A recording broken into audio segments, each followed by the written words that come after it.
Del déficit de hierro en los pacientes con insuficiencia cardíaca. Deciros que los objetivos de la reunión van a ser tres objetivos claros y concisos. El primero va a ser conocer el concepto de déficit de hierro en los pacientes con insuficiencia cardíaca. ¿De qué estamos hablando? El segundo va a ser conocer la relevancia clínica de este déficit de hierro en este contexto clínico, a ver si es importante desde el punto de vista clínico. Y por último, conocer el manejo del déficit de hierro en pacientes con insuficiencia cardíaca. ¿De qué estamos hablando? ¿Cuál es el concepto de déficit de hierro en estos pacientes? Pues tenéis que saber que el concepto de déficit de hierro en estos pacientes varía del concepto de déficit de hierro en la población general. Y que, como veis ahí, los puntos de corte son claramente distintos. El déficit de hierro se define como déficit de hierro absoluto cuando tenemos una ferritina por debajo de 100 y el déficit de hierro funcional cuando tenemos una ferritina entre 100 y 300 y un índice de saturación de transferina por debajo del 20%. ¿Por qué es relevante desde el punto de vista clínico este déficit de hierro? Pues en primer lugar porque tiene una elevada prevalencia. Una elevada prevalencia que se ve en múltiples estudios, tanto a nivel de contexto de insuficiencia cardíaca crónica como a nivel de insuficiencia cardíaca aguda. Si os dais cuenta, más de la mitad de los pacientes que vemos en consulta, más de la mitad de los pacientes que vemos en el hospital van a tener déficit de hierro. Por supuesto, la relevancia clínica no solo viene determinada por una alta prevalencia, sino que es que además aquellos pacientes que tienen este problema son pacientes que tienen un perfil clínico peor, son pacientes que tienen una peor clase funcional, son pacientes que van a presentar mayor tasa de eventos adversos, se van a morir más y van a hospitalizar más en nuestros hospitales. Y esto, cuando te lo cuentan por primera vez, dices, ¿y esto a qué se debe? Porque claro, uno con lo que estudia en la carrera, pues sabe la anemia ferropénica y sabe que la anemia pues, produce una reducción del aporte de oxígeno a los tejidos y esto en parte nos lo puede explicar. Pero es que aparte, el hierro, el déficit de hierro, hace que a nivel de mitocondrial, a nivel de metabolismo celular y a nivel de la eficiencia energética del músculo, se vea disminuida y que por lo tanto pues nuestro corazón fracase. O sea que no es solo el mecanismo mediado por la anemia, sino que hay otros mecanismos mediados a nivel fisiopatológico que tienen incluso mayor importancia. Para seguir hablando de relevancia clínica de este concepto, pues bueno, si me has dicho que es muy frecuente y que los que lo tienen van mal, pues ya lo ideal es que si tratamos el déficit de hierro, pues que nuestros pacientes mejoren. Y esto se traduce en una mayor relevancia clínica. Bueno, pues aquí os muestro datos de un ensayo realizado con pacientes con insuficiencia cardíaca y disfunción ventricular, en el que a unos les daban hierro intravenoso y a otros les daban placebo, y claramente aquellos que reciben hierro intravenoso mejoran desde el punto de vista sintomático, lo cual nos lleva a ver en 2016, que eso es lo que más aspira desde mi punto de vista clínico, un trabajo de investigación, a que se vea reflejado en las guías de práctica clínica como en aquellos pacientes con disfunción ventricular que presentan criterios de deficiencia de hierro, deben ser tratados con hierro intravenoso con el objetivo de mejorarlos funcionalmente. Además, si estamos hablando de relevancia clínica, pues por supuesto, siempre tenemos que intentar conseguir el objetivo de mejorar el pronóstico. No solo mejorar los síntomas, sino mejorar el pronóstico. Y mejorar eventos endpoint clínicos duros, como son los ingresos por insuficiencia cardíaca o como son la mortalidad. Y aquí os presento los datos de un metaanálisis publicado en el 2018, donde claramente aquellos pacientes con insuficiencia cardíaca y disfunción ventricular que recibían hierro tenían menos incidencia de hospitalización por fallo cardíaco y por causas cardiovasculares. O sea que es algo que nos mejora los síntomas de los pacientes y es algo que hace que nuestros pacientes hospitalicen menos. Esto en el contexto de la insuficiencia cardíaca crónica, ambulatoria y con fracción de eyección deprimida. Más recientemente, y de hecho esto está todavía caliente, o sea, hace unas semanas, pues tenemos datos de la utilización de hierro en pacientes con insuficiencia cardíaca, fracción de eyección deprimida y que han ingresado en nuestros hospitales con déficit de hierro. A unos se les daba placebo y a otros se les daba hierro, y tal y como se ve en la gráfica, aquellos que recibían hierro tenían menos eventos adversos. Y eventos adversos, sobre todo, a expensas de una reducción del ingreso por insuficiencia cardíaca. Y bien es verdad, no se redujo la mortalidad cardiovascular ni la mortalidad por todas las causas en este trabajo. O sea que, para resumir, tanto en pacientes con insuficiencia cardíaca ambulatoria como insuficiencia cardíaca aguda, si muestran disfunción ventricular y criterios de déficit de hierro, el tratarlos nos va a hacer que el paciente no nos ingrese tanto, aparte de mejorarlo funcionalmente. Bien, el tercer punto y el tercer objetivo era intentar daros unas pequeñas pinceladas de lo que es el manejo del déficit de hierro. Y para esto, lo primero es que debo ser consciente de que hay que solicitar ferrocinética en nuestros pacientes con insuficiencia cardíaca, con independencia de dónde esté el paciente, en el hospital, en el centro de especialidades o en el centro de salud. En todos los sitios vemos mucha insuficiencia cardíaca, muchísima insuficiencia cardíaca.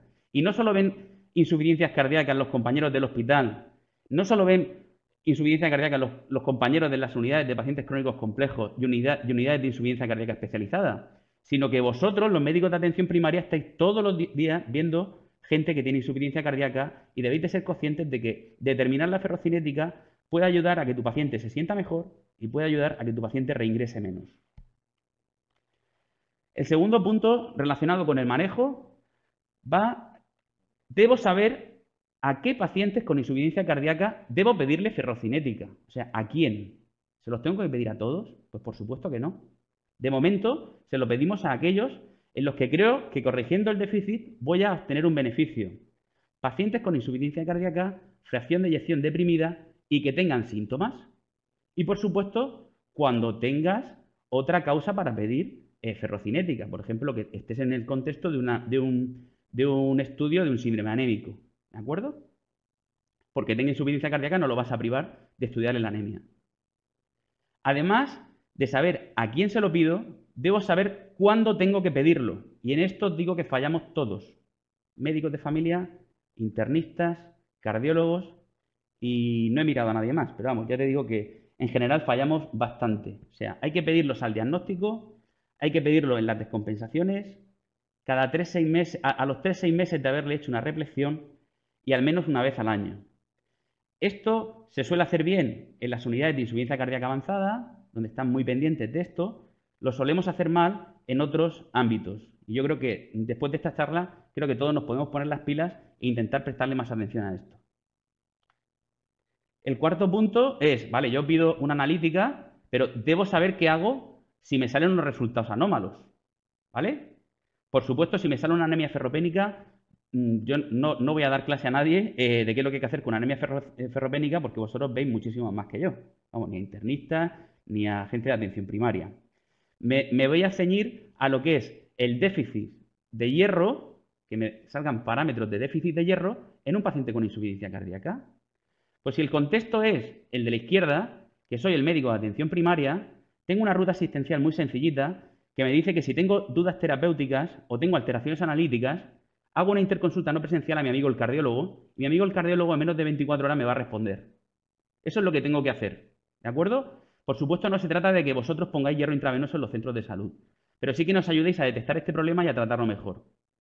Y si por el contrario estoy en la derecha, que soy internista, que soy cardiólogo, que soy hematólogo y que me gusta tratar este tipo de problemas, pues debo tener un algoritmo en mi hospital que permita que de forma fácil y sencilla y protocolizada se dé tratamiento a estos pacientes.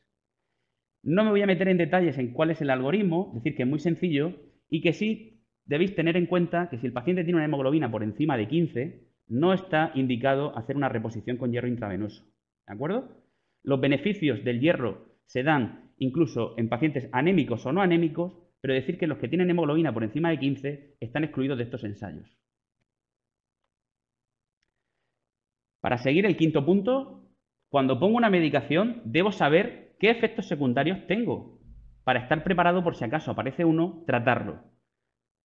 Un efecto secundario que es común a todos los fármacos son las reacciones alérgicas y por lo tanto esto nos va a marcar dónde puedo y dónde no puedo poner el fármaco, ¿vale? Una reacción alérgica como cualquier otro fármaco, nos puede dar el hierro. Y luego, otros que son muy importantes son los efectos secundarios frecuentes. Alteraciones del gusto, hipotensión, hipertensión arterial, malestar o náuseas o reacciones locales en el punto de punción. ¿De acuerdo? Os decía que esto nos va a marcar dónde puedo poner y dónde puedo administrar el hierro intravenoso. Creo que no se puede administrar en todos sitios. De hecho, el requisito es que tengas medios para atender una reacción anafiláctica. Si tú no tienes un monitor, no tienes capacidad de poner adrenalina, no puedes poner corticoides, pues no tienes una enfermera al cargo de estos pacientes que pueda estar con ellos y luego incluso esperar media hora para ver si ha hecho una reacción alérgica o no, pues no vas a poder poner las primeras dosis de hierro intravenoso. Sin embargo, si tienes esa infraestructura, pues puedes ponerlo en un centro de especialidades, puedes ponerlo en un hospital de día, puedes ponerlo en una planta de hospitalización. ¿De acuerdo? Deciros que tipos de hierro hay dos, digamos que el bueno y el malo dicen, y generalmente, claro, el bueno es un poco más caro. En el centro de salud habréis recibido muchas veces gente para completar tratamientos de hierro intravenoso, con el hierro entre comillas malo, que requiere múltiples dosis. La primera se suele dar en el hospital, te asegúrate que no tenga reacciones alérgicas y ya el resto lo completa el centro de salud. Nosotros en el área 1 tenemos, por suerte, tenemos la posibilidad de dar a nuestros pacientes el hierro bueno, entre comillas, donde das una dosis, a lo sumo 2, y el paciente no tiene que estar yendo a los centros de salud. Cosa que es extremadamente importante ahora, sobre todo con la pandemia que tenemos de COVID. Para terminar, no debéis olvidar otros aspectos muy importantes, y es estudiar la etiología del déficit de hierro y de la anemia, y hacer hincapié en que el umbral, el dintel, es ferritina por debajo de 100. Si tu paciente con insuficiencia cardíaca y disfunción ventricular tiene una ferritina de 40 o de 50 o de 80, está por debajo de 100 y tienes que actuar como si tuviera ferropenia en un paciente normal. El hierro oral, que a menudo se utiliza en atención primaria, debéis saber que en los pacientes con insuficiencia cardíaca no es efectivo. O sea, hay estudios que lo demuestran. Y probablemente eso tenga que ver con que no se absorbe bien, no se tolera bien y que es muy lento a la hora de reponer los depósitos. Para finalizar, 3 conclusiones, que básicamente son los 3 objetivos. Tenéis que tener claro el concepto de déficit de hierro en estos pacientes. Se os tiene que haber quedado claro que esto es una cosa muy relevante desde el punto de vista clínico y que unas nociones básicas sobre el manejo pueden ayudar a que estos pacientes mejoren no solo su calidad de vida, sino su pronóstico. Y para terminar, como siempre, daros las gracias por la atención.